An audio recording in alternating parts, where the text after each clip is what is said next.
Dedo de Prosa, um tema de interesse do cidadão. Há 60 anos, o Brasil se despedia de um dos grandes nomes da literatura brasileira e uma das maiores poetisas da língua portuguesa. Cecília Meirelles, que nasceu em 7 de novembro de 1901 e morreu em 9 de novembro de 1964. Além de poetisa e escritora, Cecília Meirelles foi jornalista, professora e pintora, e a sua obra literária foi destaque na segunda fase do modernismo no Brasil. Como modernista, Cecília produziu uma obra com poesias marcadas por um tom melancólico, trabalhando temas tais como solidão, morte, liberdade, tempo e o eu, entre outros. Foi a primeira voz feminina de grande expressão na literatura brasileira, com mais de 50 obras publicadas. Aos 18 anos, estreou na literatura com o livro Espectros. Ao longo de sua carreira, recebeu prêmios importantes como o Jabuti, o Olavo Bilac e o Machado de Assis. Ela sempre usou a sua voz e sua escrita para defender o feminismo, combater o racismo e defender uma educação mais moderna e inclusiva. Ela gostava de ser chamada de poeta, pois achava que a palavra poetisa diminuía as mulheres que faziam poesia. Um dos seus mais importantes livros, Romanceiro da Inconfidência, é antirracista e traz uma forte crítica sobre a forma como os negros foram explorados ao longo da nossa história. Cecília Meirelles marcou de forma significativa a literatura infantil brasileira ao lançar em 1964 a coletânea Ou Isto ou Aquilo. Entre os poemas infantis mais famosos estão títulos como A Bailarina, Leilão de Jardim, As Meninas, A Chácara do Chico Bolacha e Cavalinho Branco. Ao escrever poesia para as crianças, mesmo usando uma linguagem simplificada, Cecília tratava de temas do cotidiano e fazia uso de um jogo de palavras que desafiava a capacidade de entendimento dos pequenos e colaborava no desenvolvimento da fala. Quer uma dica de leitura de Cecília Meirelles? A gente sugere a antologia Flor de Poemas, que reúne o melhor da poesia da escritora carioca. Publicada originalmente em 1972, essa nova edição, organizada pelo poeta e cronista Paulo Mendes Campos, traz 15 poemas que são um convite para redescobrir a profundidade e a delicadeza da obra de Cecília Meirelles. E a gente encerra esse Dedo de Prosa dedicado a Cecília Meirelles com o poema Retrato, na voz da própria Cecília Meirelles. Eu não tinha este rosto de hoje, assim calmo, assim triste, assim magro, nem estes olhos tão vazios, nem o lábio amargo. Eu não tinha estas mãos sem força, tão paradas e frias e mortas. Eu não tinha este coração que nem se mostra. Eu não dei por esta mudança, tão simples, tão certa, tão fácil. Em que espelho ficou perdida a minha face? Essa foi a nossa homenagem a um dos grandes nomes da literatura brasileira, Cecília Meirelles, que morreu há 60 anos. Vai, portanto, palmas então aqui, Genival, para Cecília Meirelles.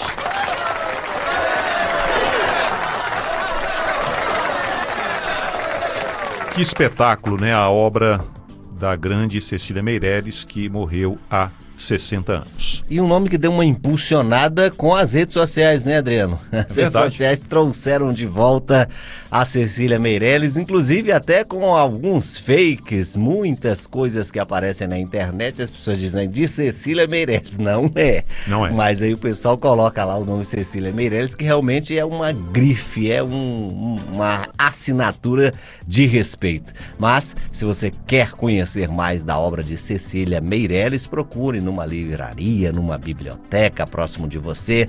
São muitas as obras dessa grande escritora que morreu há 60 anos. Parlamentos do Mundo. O Legislativo hoje e através da história. O Parlamento Pan-Africano.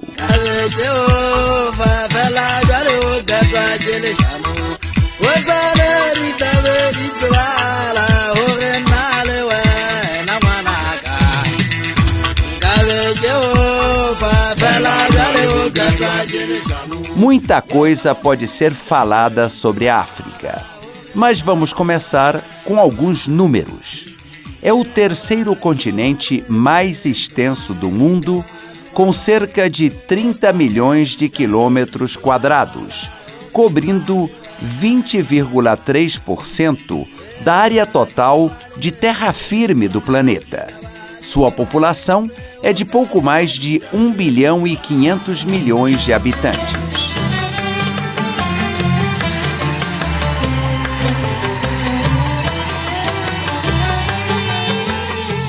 O continente foi o berço da espécie humana. O Homo sapiens surgiu há cerca de 300 mil anos na África e depois migrou para outros continentes.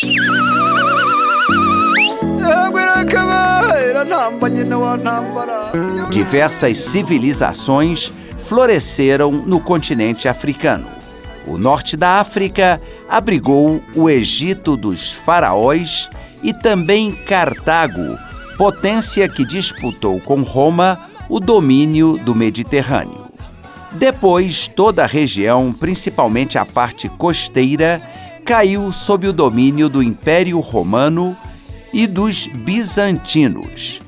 Mais tarde, passou a sediar reinos árabes e, finalmente, caiu sob o controle dos turcos otomanos.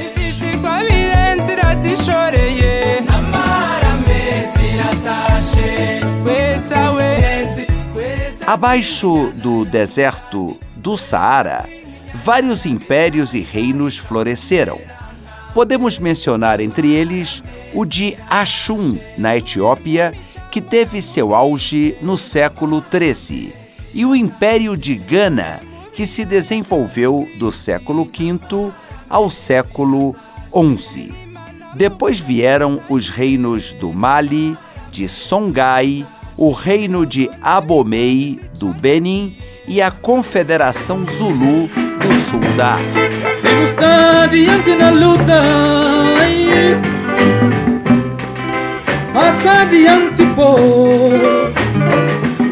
Ao se estabelecerem na costa africana, os europeus levaram até 12 milhões de pessoas escravizadas para a América, entre os séculos XV e XIX. Esse infame tráfico só terminou com o aumento da legislação anti-escravagista e a repressão da Marinha de Guerra Britânica após o Reino Unido proibir a escravidão. O fim do tráfico humano foi seguido, infelizmente, pela penetração dos europeus no interior da África. As potências da Europa dividiram entre si o continente no final do século XIX.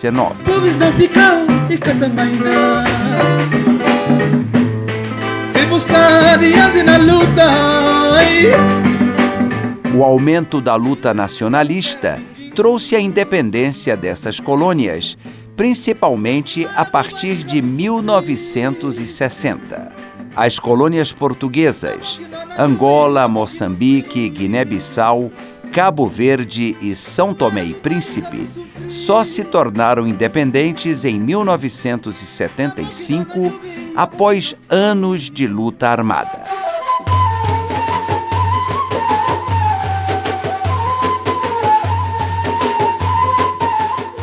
No norte da África, foi especialmente dura a luta da Argélia contra o colonialismo francês, e a independência só chegou em 1962, após 8 anos de guerra.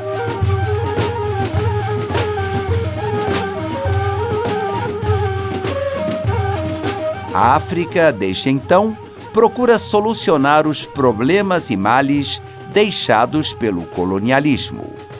Para coordenar seus esforços a fim de obter o desenvolvimento econômico e social, os países africanos recém-independentes fundaram em 1963 a Organização da Unidade Africana, com sede em Addis Abeba, Etiópia.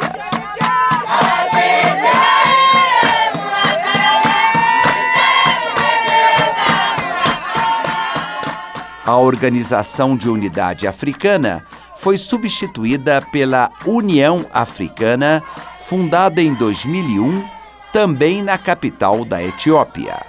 Ela é hoje composta por mais de 50 países.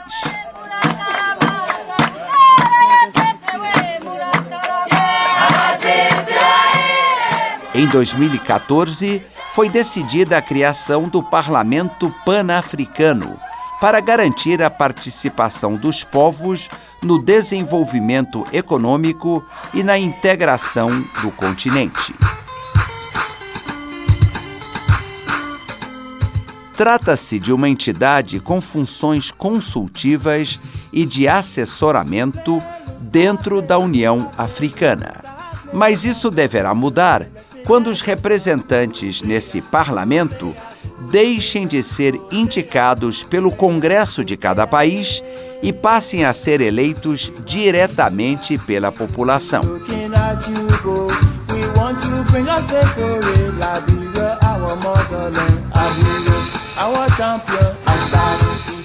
Assim, no futuro, o Parlamento Pan-Africano poderá passar a aprovar leis com cumprimento obrigatório nos países membros, como ocorre, por exemplo, com o Parlamento Europeu.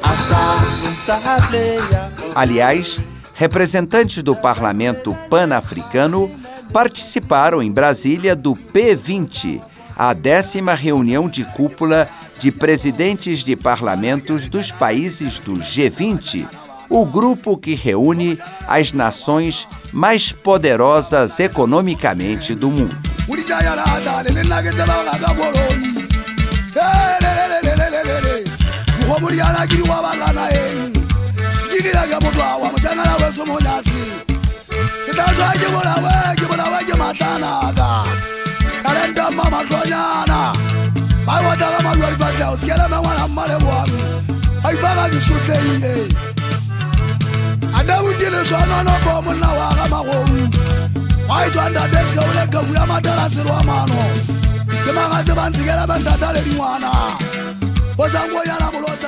Parlamentos do Mundo é um quadro redigido e apresentado por Ivan Godoy.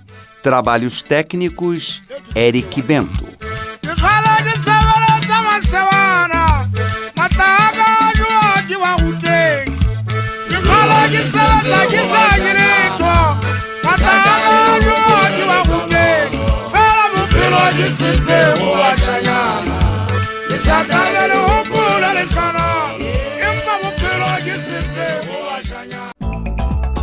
Agenda do Senado. Quem está na ponta da linha é o Gilberto Guerzoni, consultor legislativo do Senado, que vai trazer para a gente aí a agenda do Senado para a semana. Guerzoni, bom dia para você. Bom dia, Adriano. Bom dia, Gesiel. Bom dia. E aí, Guerzoni, o que nós temos de destaque aí da agenda do Senado para essa semana? Pois é, há 6 semanas, né, do final do ano legislativo e depois de uma semana bastante atípica, né, que a gente teve aí nessa semana passada, em que o Congresso praticamente não funcionou por causa da cúpula dos presidentes de parlamento do G20, o Senado corre aí atrás de limpar a pauta para esse final de ano, né? E com vários temas importantes na pauta, vai ser uma grande corrida, porque não só a gente tem pouco tempo até o final do ano, né? São 6 semanas, como a gente tem um feriado nesta semana agora, né? Na sexta-feira, e na próxima semana, na quarta-feira, que é a primeira vez que o Dia da Consciência Negra é feriado nacional. Isso reduz a atividade parlamentar, então vai ser uma corrida contra o tempo importante nesse final de ano.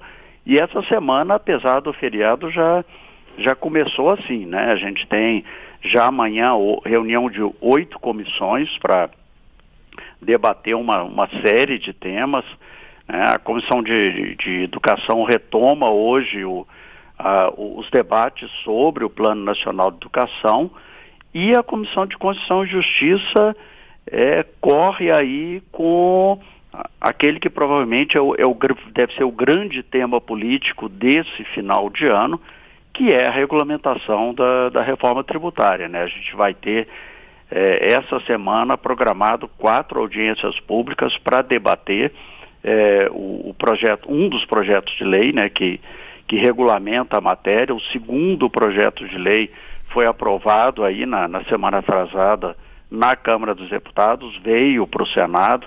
Então a gente vai ter aí a tramitação simultânea desses 2 projetos, né? O primeiro projeto, que já está no Senado há algum tempo, está mais avançado, né? Já houve vários debates sobre o tema, e a gente vai ter o segundo projeto e vai ter que correr, uma vez que o que se pretende é votar na Comissão de Constituição e Justiça os 2 projetos, né, de regulamentação da emenda constitucional da reforma tributária até o final deste mês de novembro, para tentar votar a matéria na primeira semana de dezembro no plenário, uma vez que, pelo que tudo indica, o Senado deve fazer alterações nos projetos que vieram da Câmara e ele vai ter que retornar para o exame da Câmara, e há aí uma intenção grande do Congresso Nacional e do governo de fechar esse ano com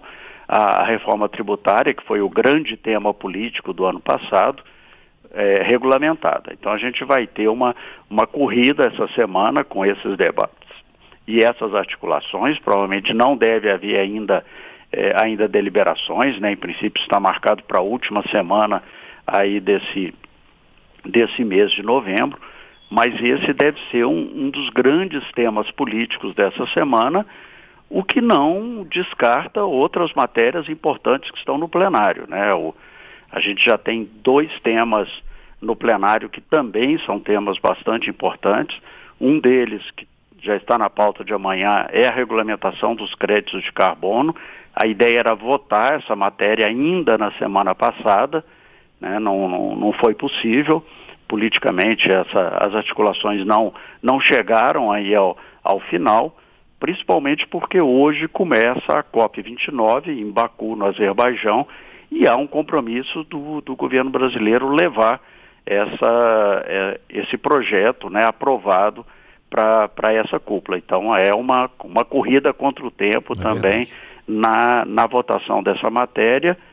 E em outro tema que tem mobilizado bastante os parlamentares e o Poder Judiciário, que é a regulamentação das emendas parlamentares ao orçamento, né? Houve uma série de decisões do Supremo Tribunal Federal suspendendo resoluções baixadas pelo Congresso Nacional sobre o tema. Há uma negociação ampla com o Supremo Tribunal Federal para ampliar a transparência dessas emendas, e há um projeto de lei complementar que está já na pauta do plenário também, aprovado agora na Câmara dos Deputados, para disciplinar essa matéria, para isso estar pronto também para o orçamento do ano que vem. Okay. Então a gente tem aí apesar do feriado na sexta, né, a gente tem uma semana bastante corrida, que vai ser a rotina aí até o final do ano legislativo, que termina no dia 23 de dezembro. Ok, Gilberto Guerzoni, muito obrigado pela sua participação. Bom dia para você, boa semana. Igualmente, obrigado. O plenário do Senado aprovou um projeto de lei que dispensa da reavaliação periódica os aposentados por incapacidade permanente, irreversível ou irrecuperável.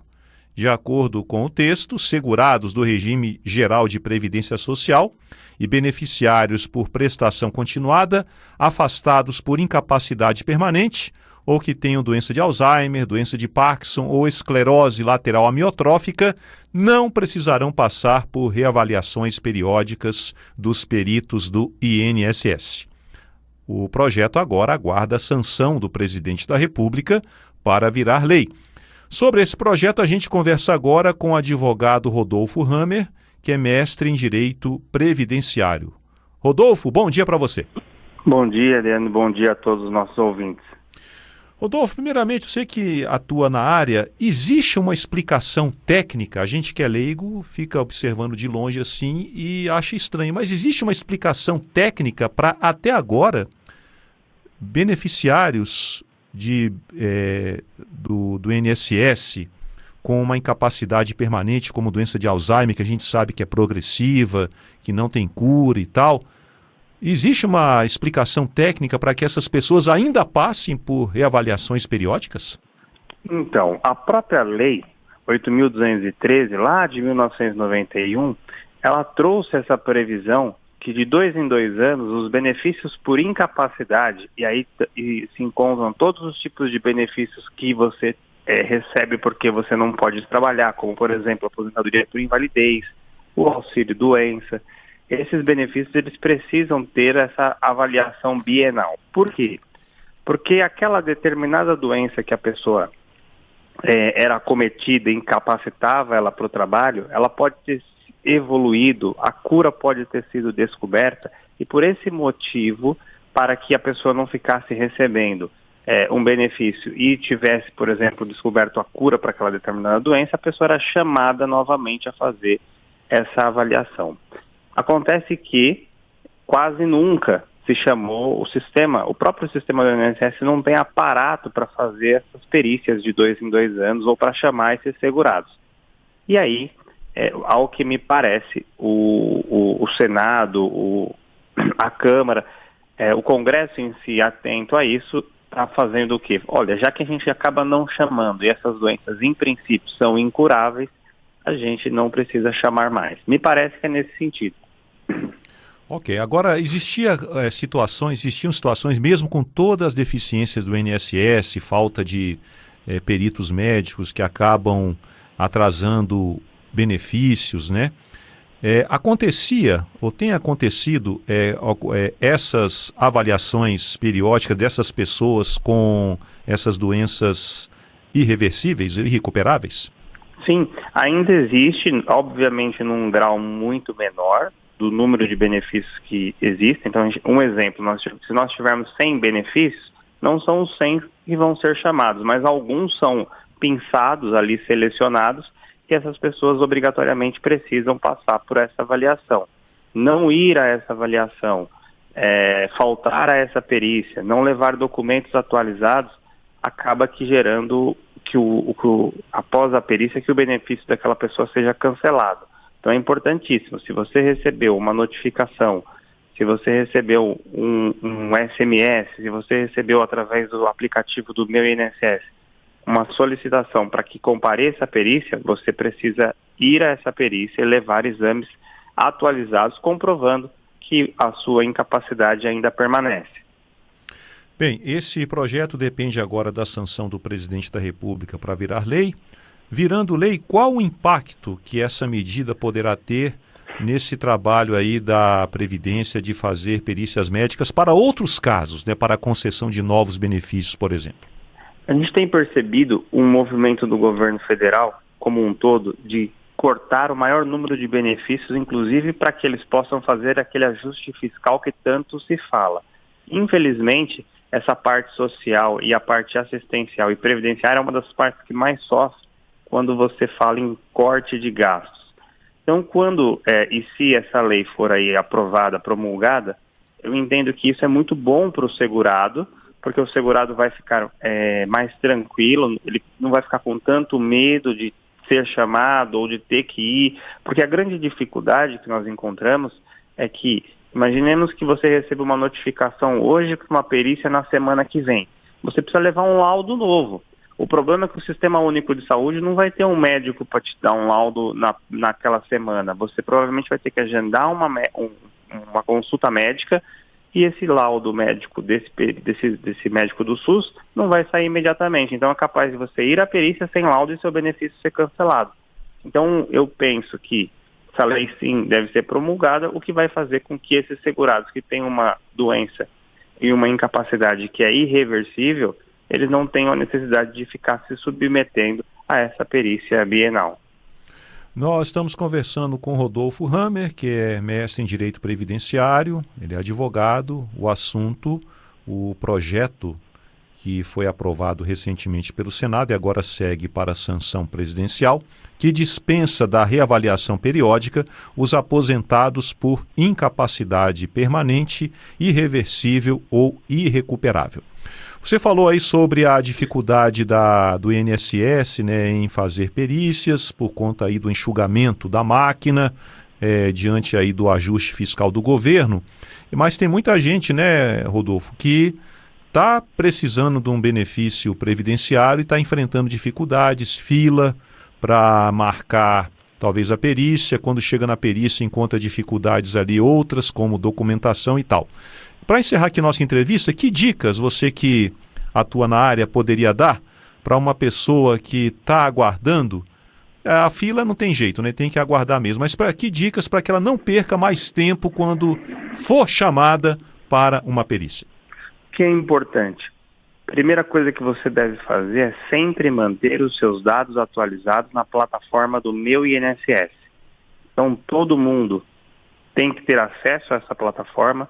Às vezes, pela idade, o idoso tem uma certa dificuldade, é importante falar com o neto, com o filho, alguém que tenha acesso à internet e facilidade em deixar os dados atualizados, como telefone celular que vai receber o SMS, o e-mail que vai receber a notificação, o endereço, o RG, o CPF. Esses dados, muitas vezes, eles estão incompletos.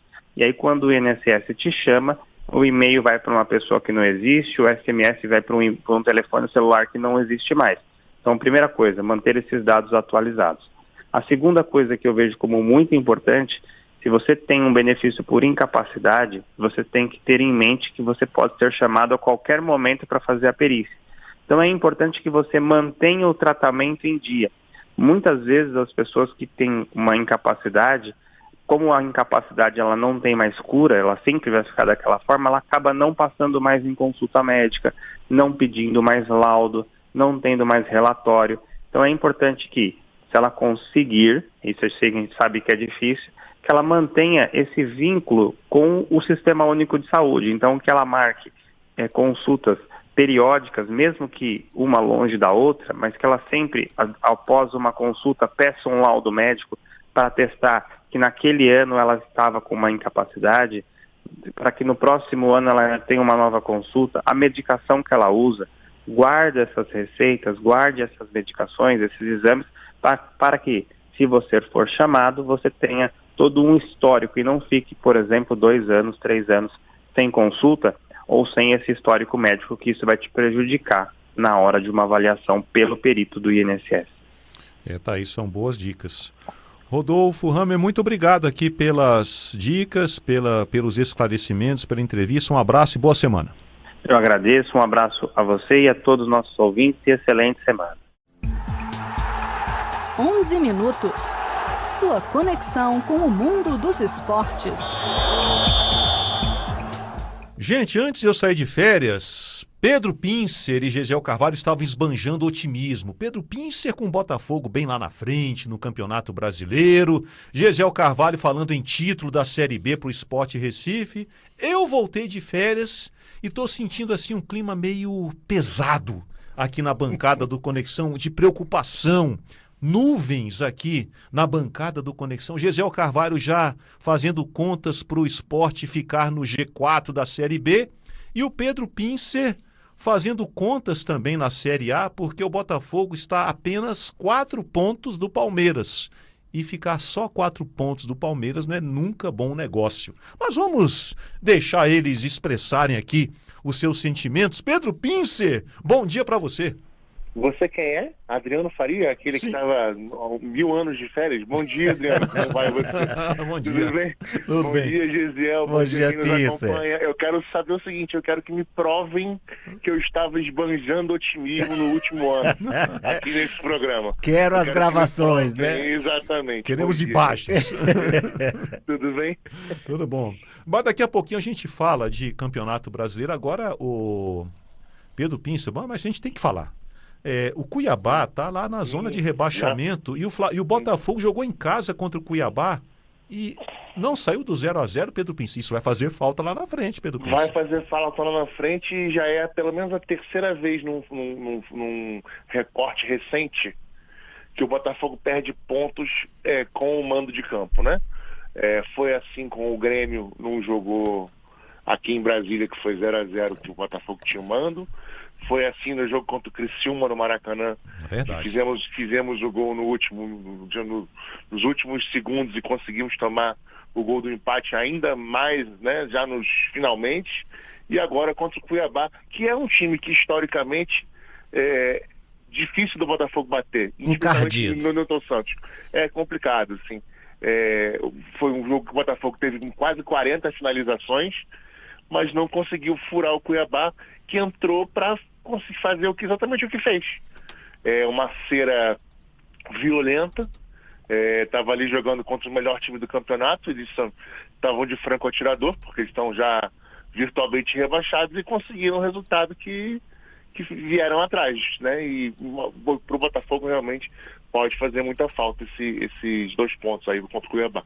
É verdade. Mas daqui a pouquinho a gente fala mais do Campeonato Brasileiro. Hoje tem Copa do Brasil, tem hino do Mengão. O pessoal aí do Flamengo já pode ficar com o rádio aí ligado e depois aumentar o volume. Tem Série B, falando aqui do Sport Recife. Mas agora vamos falar, gente, para dar uma aliviada aqui no clima, né? Porque tá bem pesado mesmo. Olha, eu tô sentindo assim... Tá esquisito, como né? diz Galvão Bueno, né? Vai se criando um clima terrível. Vocês sabiam que existe a modalidade de pipas esportivas? Eu Isso não mesmo. acredito nisso. Soltar pipa também é esporte. Olha, depois do esporte, qualquer coisa tá valendo, Pedro Pinça. Tá No certo. Acre, soltar pipas passou neste ano a ser considerado oficialmente um esporte. Pela lei estadual, eu tô rindo aqui do Pedro Pinça, incrédulo lá no... Quem pratica essa modalidade tem que ser maior de idade ou, se tiver acima de 16 anos, autorização dos pais ou dos responsáveis. E quem solta pipa esportiva é considerado pipeiro. Olha aí, pipeiro, tem até nome. Aqui no Senado, a Comissão de Esporte aprovou um projeto que regula a prática de pipas esportivas e torna crime a produção, venda e uso de cerol e linhas cortantes em todo o país. Vamos saber detalhes? Paulo Barreira. Aprovada pela Comissão de Esportes, a proposta estabelece regras para a prática de pipas esportivas e proíbe a fabricação, venda, posse e o uso de cerol ou linhas cortantes fora de locais autorizados. O objetivo é reduzir acidentes e garantir a segurança de pedestres, ciclistas e motociclistas. O projeto também prevê multas de até R$30 mil e pena de 3 anos de prisão para quem fabricar, comercializar ou utilizar linhas com cerol.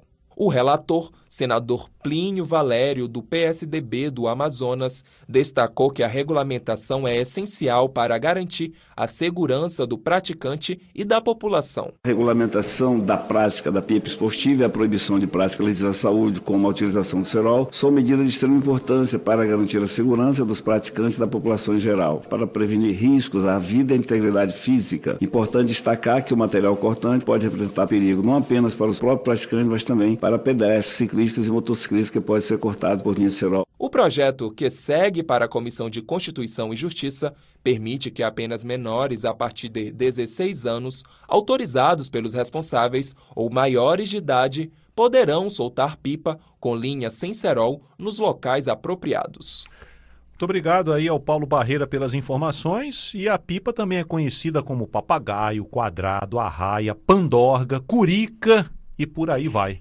Pedro Pincer, na sua região, você é do Rio de Janeiro, né, Pedro Pincer? Sou. Lá é pipa mesmo ou tem outro nome? É pipa mesmo. Eu conheço como pipa mesmo. Papagaio na minha terra. Mas assim, falando sério aqui agora, porque às vezes eu tô igual ao ouvinte, tem dia que eu não vejo a pauta do programa, então às vezes eu tomo certos sustos. Mas falando sério aqui agora, é fundamental, né, fazer esse tipo de trabalho o quanto antes, preventivo, para a questão da segurança de quem pratica e especialmente de quem está ali no trânsito, né? É verdade. Os motoristas, os motociclistas, então... Ciclistas. Esse tipo de regulamentação, claro. E esse tipo de regulamentação, ele já devia ter sido feito há muito tempo, porque a gente já vê histórias de acidentes graves aí. A gente está sempre lendo, vez ou outra, alguma coisa que tenha acontecido por conta desse tipo de imprudência de quem está praticando a pipa com o cerol aí, fazendo as pessoas que estão no seu entorno correrem risco, né? É verdade. Então vamos acompanhar também aí a tramitação do projeto, né, que está agora na Comissão de Constituição, Justiça e Cidadania do Senado.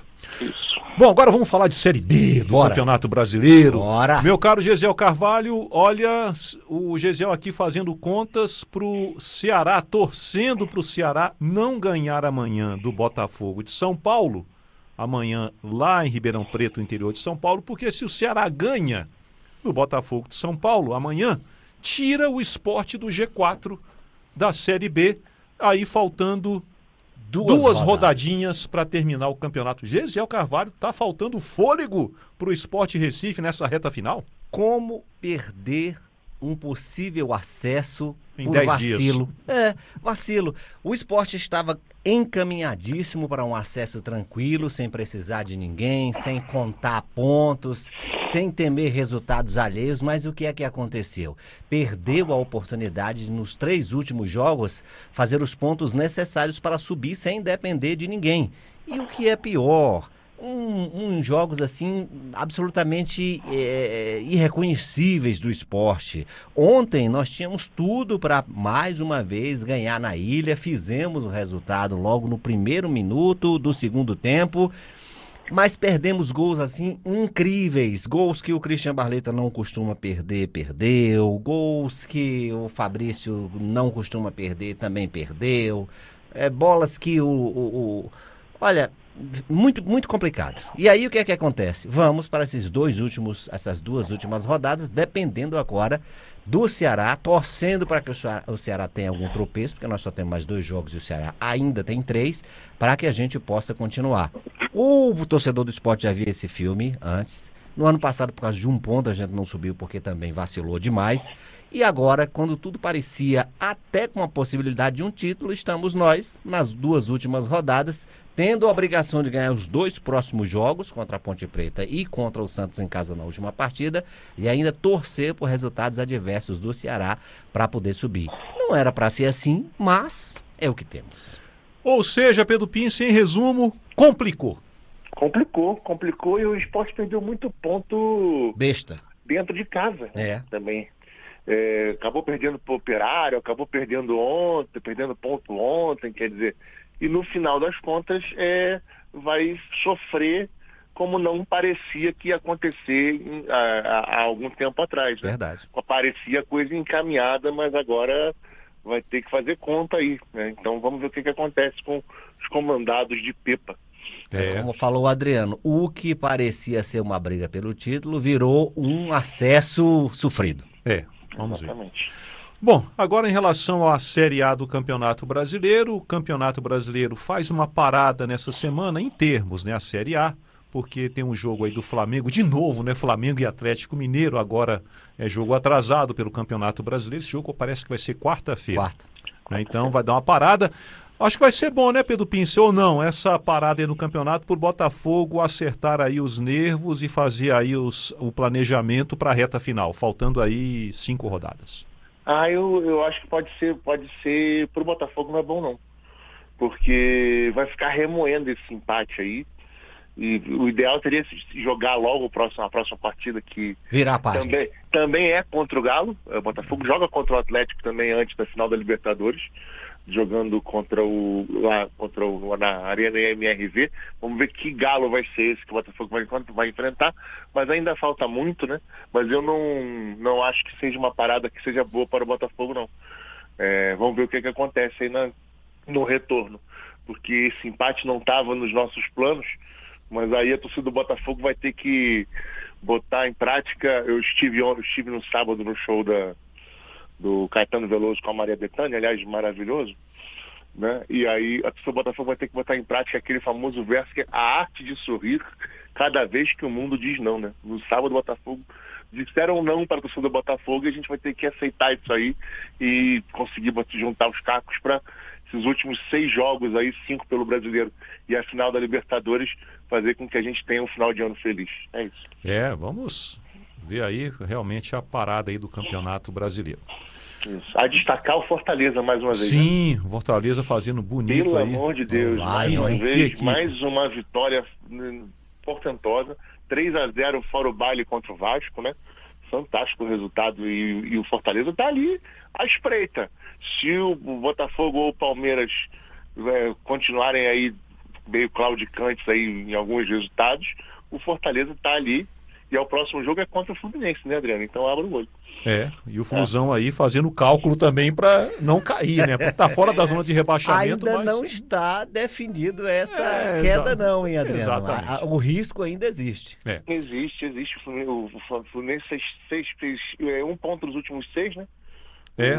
O empate contra o Grêmio no Maracanã, daquela forma no final ali, depois da confusão com o Marcelo. E contra o Inter também vamos destacar aqui. Olha o Inter. Porque são 14 jogos invicto. É o melhor time do segundo turno. A gente falou sobre G4 isso. já, né? A gente falou sobre isso na última sexta-feira. E confirmamos o resultado aí do Internacional contra o Fluminense, 2-0 no Beira-Rio. Thiago Medeiros, locutor aqui da Rádio Senado, rindo à toa. Bom, o Campeonato Brasileiro vai ter uma pausa nessa semana, só o jogo aí atrasado, né, entre Atlético e Flamengo, né, Flamengo e Atlético aí na quarta-feira, que é para tentar aí acertar a rodada, porque vai ter rodada de eliminatórias da Copa. Aí na quinta-feira tem jogo do Brasil, como não vai ter 11 minutos. 18 horas, por conta aí do fuso lá na Venezuela, o jogo lá vai ser 4 da tarde. Olha só, torcer para não ter aquele solão, né, de verão, enfim. Mas o fato é que o Brasil joga contra a Venezuela e contra o Uruguai nessa rodada fechando o ano. Gesiel, sua expectativa aí para Venezuela e Brasil na quinta-feira? Já pela cara aqui. Reticência. É porque a seleção brasileira há muito tempo que não dá aquela certeza nem de uma vitória, nem de um bom futebol. Então eu estou sempre esperando o melhor da seleção brasileira e a seleção brasileira sempre está me entregando aquele joguinho fraco, sem objetividade e muitas vezes decepcionante. Então eu prefiro não ter expectativas. Acredito que a seleção brasileira tem até condições de passar pela Venezuela e também pelo Uruguai aqui. Mas o futebol que vem apresentando não deixa espaço para muita animação, não. Vamos ver o que Chegamos a um dia em que um jogo contra a Venezuela se tornou uma dúvida na cabeça do É verdade. É por aí. É verdade. Mas são 2 destaques que eu queria fazer da seleção brasileira. O primeiro são os dois desfalques, né? Do jogo do Real Madrid de ontem, que os dois saíram machucados, tanto Rodrigo e o Militão, mais uma vez machucado seriamente. Sério, né? Só voltam no ano que vem. E o segundo destaque é que vamos aí para Carlo Ancelotti 2, a missão, né? Porque a imprensa americana, o The Athletic, que é o braço esportivo do New York Times, está bancando que a CBF está atrás de Pep Guardiola para o comando da seleção brasileira. Então, depois de Carlo Ancelotti, a gente vai ficar esperando agora o Guardiola. Façam as suas apostas, já que está na moda. Vamos ver o que acontece. Vai ficar aquela novela e o Dorival Júnior aí no meio dessa discussão. Como cozinhar um técnico. Esse é o título. É verdade. Ok, o pessoal aqui não está muito animado aqui para a seleção brasileira, mas Genival Mendes, solta aí o hino do Mengão.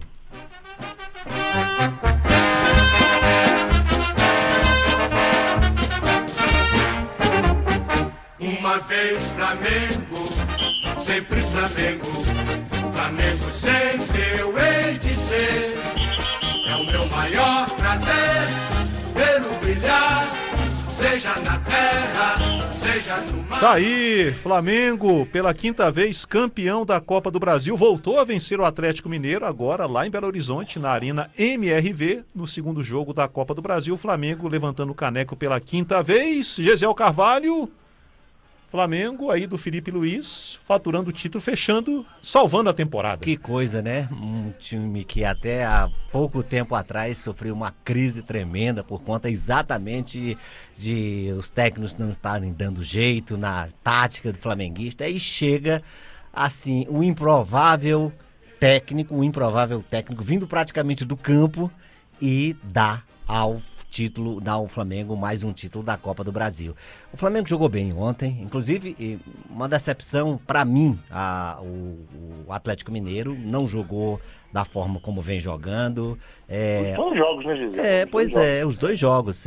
Deixou muito a desejar. Eu até comentei na sexta-feira que acreditava que o Atlético pudesse buscar essa virada, mas o que se viu desde o primeiro tempo é que quem estava jogando como se precisasse do resultado era o Flamengo. E se não é o Everson, minha gente, ia ser de goleada. Ali teve pelo menos 3 bolas que, claro, dando todo o crédito ao Everson, mas pode entrar na conta de gol perdido ali. O Flamengo poderia ter goleado o Atlético Mineiro em plena Arena MRV. Portanto, agora é juntar os cacos do Atlético Mineiro e lembrar que ainda tem um outro título, que é o da Libertadores. Deixa os cacos lá.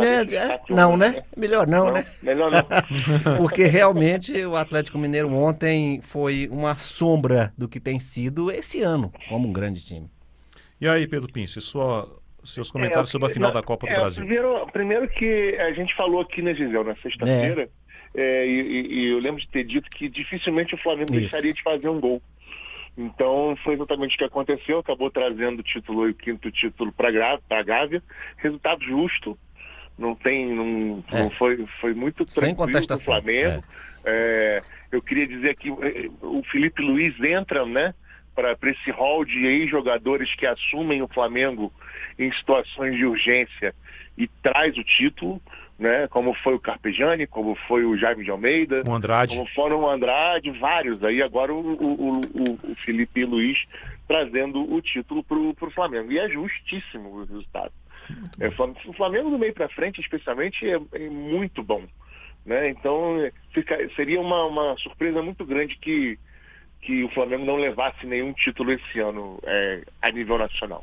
Então, a oportunidade apareceu e agora o Flamengo já garante mais um título e garante a vaga para a Libertadores de 2025, que abre uma vaga também via Campeonato Brasileiro, né? É verdade. Parabéns aí aos flamenguistas. Pedro Pince, muito obrigado aí, viu, pela sua participação, sempre muito bem-vinda, e até a próxima segunda, porque sexta é feriado e não tem 11 minutos. Me dá 30 segundos para fazer um destaque que eu esqueci de fazer na sexta-feira, que é o Gabriel Bortoleto, que é o brasileiro que vai disputar a Fórmula 1 no ano que vem. Né? O Brasil está há muito tempo sem um piloto no grid principal. Verdade. E o Gabriel Bortoleto, ano que vem, estará na Sauber, né? Que é o terceiro piloto brasileiro que estreia na Fórmula 1 pela Sauber. Primeiro Felipe Massa, depois Felipe Nasser, que é aqui de Brasília, e agora o Gabriel Bortoleto na Sauber, que a partir de 2026 será a equipe oficial da Audi, né? Então teremos aí talvez uma perspectiva para 2026 de resultados melhores dele. Desejamos sorte aí ao paulista Gabriel Bortoleto. Toda torcida. Tá bom? Maravilha. Valeu, Pedro Pince, um abraço para você. Eu que agradeço, Adriano. Obrigado, Gesiel. Um abraço a você também, Adriano. E boa semana para todo mundo. A gente se encontra, então, na segunda-feira. Obrigado. Um abraço a vocês. Tchau, tchau.